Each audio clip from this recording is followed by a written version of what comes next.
Ration బియ్యం అండి. దోశలకు నానబెడదాం అనుకున్నాను. రాళ్ళు ఉన్నాయి, అయితే తీయడానికి రాదనేసి ఇలా మనము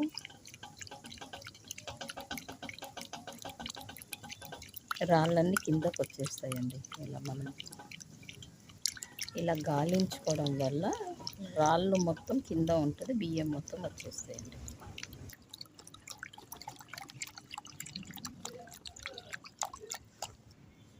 ఇలా మనం మొత్తం అనేసాం అనుకోండి, రైస్ని మొత్తం స్టోన్స్ కిందికి వచ్చేసేస్తాయండి. చూడండి, స్టోన్స్ కనిపిస్తున్నాయి కదా, ఇంకొన్ని ఉన్నాయి బియ్యము, తీసేయచ్చు. ఇదిగోండి, అడుగున మొత్తము రాళ్ళు వచ్చేసాయి. 2 గ్లాసెస్ రైస్కి 2 గ్లాసుల బియ్యము, 1/2 గ్లాస్ మినప్పప్పు అండి. కడిగి ఇలా నానబెట్టుకోవాలి. దోశలకు 8 అవర్స్ నానబెట్టండి.